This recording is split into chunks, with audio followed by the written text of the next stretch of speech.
ಸ್ಯಾಂಡಲ್ವುಡ್ನ ಬಾದ್ಶಾ ಕಿಚ್ಚ ಸುದೀಪ್ ಅವರ ಅಭಿನಯದ ಸಿನಿಮಾ ಇದೇ 25ಕ್ಕೆ ಬಿಡುಗಡೆ ಆಗ್ತಾ ಇದೆ. ಸಿನಿಮಾ ಪ್ರಮೋಷನ್ ಅಲ್ಲಿ ತೊಡಗಿದ್ದಾರೆ. ಮೊನ್ನೆ ರಾತ್ರಿ ಹುಬ್ಬಳ್ಳಿಯಲ್ಲಿ ಒಂದು ದೊಡ್ಡ ಈವೆಂಟ್ ನಡೀತು. ಆ ಈವೆಂಟ್ನಲ್ಲಿ ಕಿಚ್ಚ ಸುದೀಪ್ ಆಡಿದ ಕೆಲವು ಮಾತುಗಳು ಅಲ್ಲಿ ಮಾತಾಡಿದ್ದು ಗಾಂಧಿನಗರದಲ್ಲಿ ಸಂಚಲನಕ್ಕೆ ಕಾರಣ ಆಗಿದೆ. ಸ್ಯಾಂಡಲ್ವುಡ್ನಲ್ಲಿ ಕಿಚ್ಚ ಸುದೀಪ್ ಅವರ ಯುದ್ಧದ ಮಾತು ಸಂಚಲನ. ಯುದ್ಧಕ್ಕೆ ಸಿದ್ಧ, ನಮ್ಮ ಮಾತಿಗೆ ಬದ್ಧ.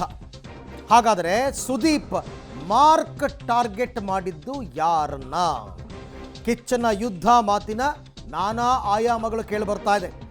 ಒಂದು ಕಡೆ ದರ್ಶನ್ ಫ್ಯಾನ್ಸ್ ಅನ್ನೇ ಉದ್ದೇಶಿಸಿ ಸುದೀಪ್ ಇದನ್ನ ಹೇಳಿದ್ದ ಅನ್ನುವಂತಹ ಪ್ರಶ್ನೆ. ಇನ್ನು ಬೇರೆ ಬೇರೆ ಇದೆ ಯಾರಿಗೆ ಹೇಳಿರಬಹುದು ಅಂತ. ಬಟ್ ಈಗಿನ ಪ್ರಸ್ತುತ ಚಿತ್ರರಂಗದ ವಿದ್ಯಮಾನಗಳ ಬಗ್ಗೆ ಅರಿವಿರ್ತಕ್ಕಂಥವ್ರಿಗೆ ಯಾರನ್ನು ಕೇಳಿದ್ರು ಕೂಡ ಹೀಗೆ. ಏಕೆಂದರೆ ನಿಮಗೆಲ್ಲ ಗೊತ್ತಿರೋ ಹಾಗೆ ಸುದೀಪ್ ಮತ್ತು ದರ್ಶನ್ ಇಬ್ಬರ ನಡುವಿನ ಬಂಧ ಮೊದಲಂಗಿಲ್ಲ. ಹಾಗಾಗಿ ಮಾತಾಡಿದ್ರ ಅಂತ. ಗಂಡು ಮೆಟ್ಟಿದ ನಾಡು ಹುಬ್ಬಳ್ಳಿಯಲ್ಲಿ ಕಿಚ್ಚಿನ ಮಾತು ಚಂದನವನದಲ್ಲಿ ಸಂಚಲನವನ್ನು ಸೃಷ್ಟಿ ಮಾಡಿದೆ. ಇದೇ ವಿಚಾರ ಈಗ ನಾನಾ ಆಯಾಮದ ಚರ್ಚೆಗೂ ಕೂಡ ವೇದಿಕೆಯಾಗಿದೆ. ಹೌದು, ಸುದೀಪ್ ನಟನೆಯ ಮಾರ್ಕ್ಗೆ ಪೈರಸಿ ಆತಂಕ ಕಾಡ್ತಾ ಇದೆ. ಪೈರಸಿ ಮಾಡೋರ್ಗೆ ಕಿಚ್ಚ ಖಡಕ್ ಮೆಸೇಜ್ ಅನ್ನು ಕೊಟ್ರ ಹುಬ್ಬಳ್ಳಿಯಿಂದ. ಪೈರಸಿ ಮಾಡುವವರನ್ನ ಕಟ್ಟಿ ಹಾಕಲು ರೆಡಿ ಅನ್ನುವಂತಹ ಎಚ್ಚರಿಕೆಯ ಸಂದೇಶವನ್ನು ಹೊಂದಿದ್ದ ಸುದೀಪ್ ಅವರ ಮಾತು. ನಾವು ಯುದ್ಧಕ್ಕೆ ಸಿದ್ಧ ಅಂಥೇಳಿ ಕಿಚ್ಚ ಸುದೀಪ್ ಆಡಿದ್ರು. ಸುದೀಪ್ ನಟನೆಯ ಮಾರ್ಕ್ಗೆ ಪೈರಸಿ ಆತಂಕ ಕಾಡ್ತಾ ಇದೆಯಂತೆ. 25ಕ್ಕೆ ತೆರೆ ಕಾಣ್ತಾ ಇದೆ. ಈ ಸಂದರ್ಭದಲ್ಲಿಯೇ ಕಿಚ್ಚನ ಸಿಡಿಲಬ್ಬರದ ಮಾತು ನಾನಾ ರೀತಿಯ ಚರ್ಚೆಗೆ ಗ್ರಾಸವಾಗ್ತಾ ಇದೆ. ಒಂದು ದರ್ಶನ್ ಫ್ಯಾನ್ಸ್ಗೆ ಕೊಟ್ಟಂತಹದ್ದು, ದರ್ಶನ್ ಅವರಿಗೆ ಕೊಟ್ಟಂತಹ ಕೌಂಟರ್ ಇದು ಅಂತ ಹೇಳಿ ವ್ಯಾಖ್ಯಾನ ಆಗ್ತಾ ಇದ್ರೆ, ಮತ್ತೊಂದು ಕಡೆ ಪೈರಸಿ ವಿಚಾರಕ್ಕೆ ಕಿಚ್ಚ ಕೊಟ್ಟಂತಹ ಎಚ್ಚರಿಕೆ ಇದು ಅನ್ನುವಂತಹ ಚರ್ಚೆ ಆಗ್ತಾ ಇದೆ. ಕಿಚ್ಚ ಸುದೀಪ್ ಮಾತನಾಡಿದ್ದು 8ರಿಂದ 10 ನಿಮಿಷ. ಎಲ್ಲಿಯೂ ಕೂಡ ದರ್ಶನ್ ಹೆಸರಾಗ್ಲಿ ದರ್ಶನ್ ಫ್ಯಾನ್ಸ್ ಹೆಸರಲ್ಲಿ ಬಳಸಿಲ್ಲ. ಬಟ್ ಈಗ ಅದು ದರ್ಶನ್ ಫ್ಯಾನ್ಸ್ ಕೆಣಕುವಂತಹ ಕೆಲಸ ಕೂಡ ಆಗಿದೆ. 25ಕ್ಕೆ ಥಿಯೇಟ್ರಲ್ಲಿ ಒಂದು ಸಿನಿಮಾ ಬಿಡುಗಡೆ ಆಗುತ್ತೆ. ಆದರೆ ಹೊರಗಡೆ ಒಂದು ಪಡೆ ಯುದ್ಧಕ್ಕೆ ರೆಡಿ ಆಗ್ತಾ ಇದೆ. ಈ ವೇದಿಕೆ ಮೇಲಿಂದ ಹೇಳ್ತಾ ಇದ್ದೀನಿ, ಯುದ್ಧಕ್ಕೆ ಸಿದ್ಧ. ಯಾಕಂದ್ರೆ ನಾವು ನಮ್ಮ ಮಾತಿಗೆ ಬದ್ಧ. ಕೆಲವೊಮ್ಮೆ ನನಗನ್ಸುತ್ತೆ ಸೈಲೆಂಟ್ ಆಗಿರೋದು ಒಳ್ಳೆಯದೋ ಕೆಟ್ಟದೋ ಗೊತ್ತಿಲ್ಲ. ಆದರೆ ನಿಮಗಳಿಗೋಸ್ಕರ, ನನ್ನ ಸ್ನೇಹಿತರು ನೀವೆಲ್ಲ ಚೆನ್ನಾಗಿರಬೇಕು ಅನ್ನೋ ಒಂದೇ ಒಂದು ಕಾರಣಕ್ಕೋಸ್ಕರ, ನಾವೆಲ್ಲರೂ ಒಳ್ಳೆಯ ಹೆಸರಲ್ಲಿ ಇರಬೇಕು ಅನ್ನೋ ಒಂದೇ ಕಾರಣಕ್ಕೆ ನಾನು ಬಾಯಿ ಎಲ್ಲದನ್ನು ಮುಚ್ಕೊಂಡಿದ್ದೆ ಹೊರತು ಬಾಯಿ ಇಲ್ಲ ಅಂತಲ್ಲ. ಬಹಳಷ್ಟು ಕಲ್ಲಿನ ತೋರಾಟ ನನ್ನಿಂದ, ನನ್ನ ಸಹನೆಯಿಂದ ನಿಮ್ಗಳ ಮೇಲೆ ಬೀಳ್ತಾನೆ ಇರುತ್ತೆ. ಅದನ್ನು ತಾವು ತಡ್ಕೊಂಡು ಬರ್ತಾನೆ ಇದ್ದೀರಿ. ಈಗ ಹೇಳ್ತಾ ಇದ್ದೀನಿ, ತಡೆಯೋ ತನಕ ತಡೀರಿ, ಮಾತಾಡೋ ಟೈಮಲ್ಲಿ ಮಾತಾಡಿ. ನೋಡಿ, ಪೈರಸಿ ಅಂತಕ್ಕಂಥದ್ದು ಯಾರನ್ನೂ ಬಿಟ್ಟಿರ್ತಕ್ಕಂಥ ವಿಚಾರ ಅಲ್ಲ. ಹಾಗಾಗಿ ಪೈರಸಿ ವಿರುದ್ಧ ಒಂದು ವೇಳೆ ಏನಾದರೂ ಮಾತಾಡಿದ್ದೇ ಆಗಿದ್ದರೆ ನೇರವಾಗಿ ಪೈರಸಿ ಅವರಿಗೇನೆ ಹೇಳ್ಬೋದಾಗಿತ್ತು. ಯಾಕೆಂದರೆ ಅದು ಕಾನೂನು ಬಾಹಿರ ಕೃತ್ಯ. ಪೈರಸಿ ಮಾಡುವವರ ವಿರುದ್ಧವೇ ಯುದ್ಧ ಅಂತ ಹೇಳಬಹುದಾಗಿತ್ತು.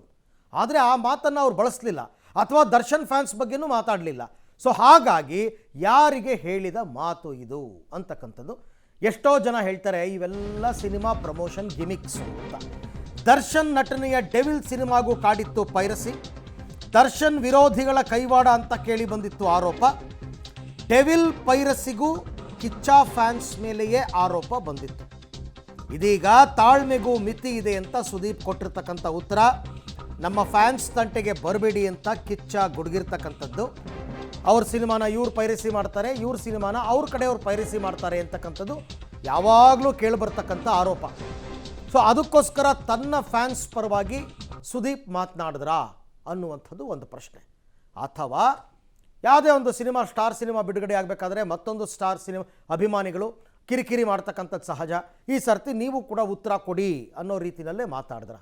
ಎರಡೂ ಸಾಧ್ಯತೆಗಳಿದೆ. 25ಕ್ಕೆ ಥಿಯೇಟ್ರಲ್ಲಿ ಒಂದು ಸಿನಿಮಾ ಬಿಡುಗಡೆ ಆಗುತ್ತೆ. ಆದರೆ ಹೊರಗಡೆ ಒಂದು ಪಡೆ ಯುದ್ಧಕ್ಕೆ ರೆಡಿ ಆಗ್ತಾ ಇದೆ. ಈ ವೇದಿಕೆ ಮೇಲಿಂದ ಹೇಳ್ತಾ ಇದ್ದೀನಿ, ಯುದ್ಧಕ್ಕೆ ಸಿದ್ಧ.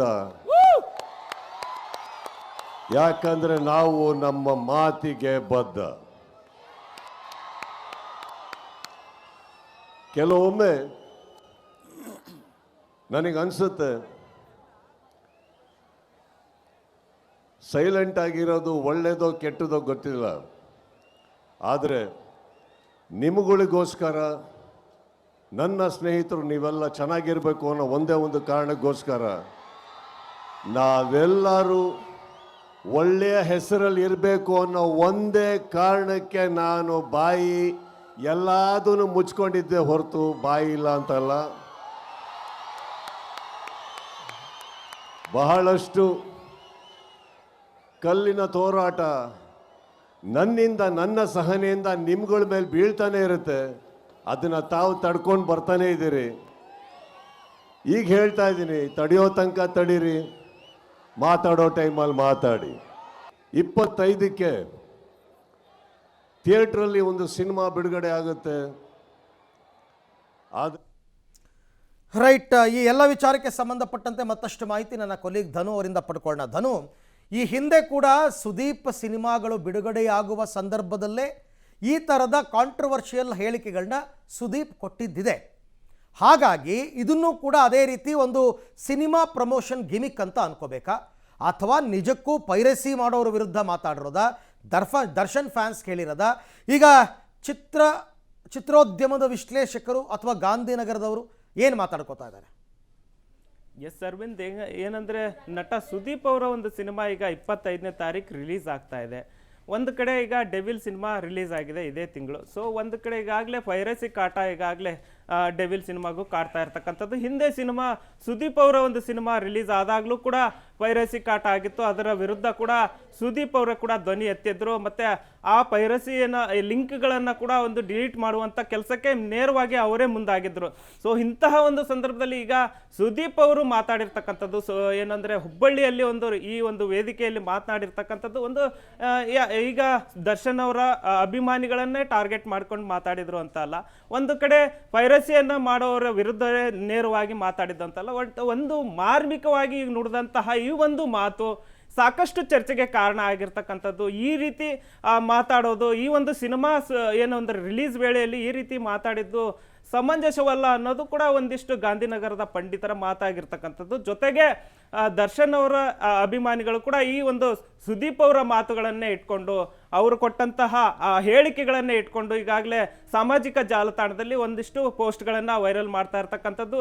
ಸುದೀಪ್ ಅವರು ಮಾತಾಡಿದ್ರೆ ಏನಂದ್ರೆ, ಯುದ್ಧಕ್ಕೆ ಸಿದ್ಧ ನಾನು, ಮತ್ತೆ ಒಂದು ಪಡೆ ಈಗಾಗಲೇ ಹೊರಗಡೆ ಕಾಯ್ತಾ ಇದೆ, ನಮ್ಮ ಸಿನಿಮಾ 25ಕ್ಕೆ ರಿಲೀಸ್ ಆಗ್ತಾ ಇದೆ, ಒಂದು ಪಡೆ ಹೊರಗಡೆ ಕಾಯ್ತಾ ಇದೆ ಅನ್ನೋ ಒಂದು ಮಾತಿಗೆ ಈಗಾಗಲೇ ಫ್ಯಾನ್ಸ್ಗಳು ಒಂದು ಪಡೆ ಅಲ್ಲ, ಅದು ಗಜ ಪಡೆ ಅನ್ನೋ ಒಂದಿಷ್ಟು ಮಾತುಗಳು ವೈರಲ್ ಆಗ್ತಾ ಇರ್ತದ್ದು. ಮತ್ತು ಜೊತೆಗೆ ನಿನ್ನೆ ಒಂದು ಡೆವಿಲ್ ಸಿನಿಮಾದ ಒಂದು ವಿಜಯ ಯಾತ್ರೆಯನ್ನು ಕೈಗೊಂಡಂತಹ ಸಂದರ್ಭದಲ್ಲಿ ವಿಜಯಲಕ್ಷ್ಮಿ ಅವರು ಕೂಡ ದಾವಣಗೆರೆಯಲ್ಲಿ ಸುದೀಪ್ ಅವರ ಮಾತಿಗೆ ಟಕ್ಕರ್ ಕೊಡುವಂತ ಕೆಲಸ ಕೂಡ ನಡೀತಾ ಇರ್ತಕ್ಕಂಥದ್ದು. ಇದು ಯಾವ ಅದ್ರ ಬಗ್ಗೆ ಮಾತನಾಡ್ತೀನಿ ಧನು, ಹಾಗೆ ಸಂಪರ್ಕದಲ್ಲಿರಿ, ನಿಮ್ಮ ಜೊತೆ ಮತ್ತೆ ಮಾತನಾಡ್ತೀನಿ. ಈಗ ನಾನು ಆಗ್ಲೇ ಹೇಳ್ತಾ ಇದ್ದಲ್ಲ, ಇದು for every action there is equal and opposite reaction ಅಂತ ಫಿಸಿಕ್ಸ್ನ ಸೂತ್ರ ಇದೆಯಲ್ಲ, ಅದೇ ರೀತಿ ಯಾವಾಗ ಸುದೀಪ್ ಈ ಮಾತನಾಡಿದ್ರೋ ಇಮಿಡಿಯೇಟ್ ಆಗಿ ಅದಕ್ಕೆ ಕೌಂಟರ್ ಕೊಡೋದಕ್ಕೆ ಶುರು ಮಾಡಿದ್ದಾರೆ. ಹೌದು.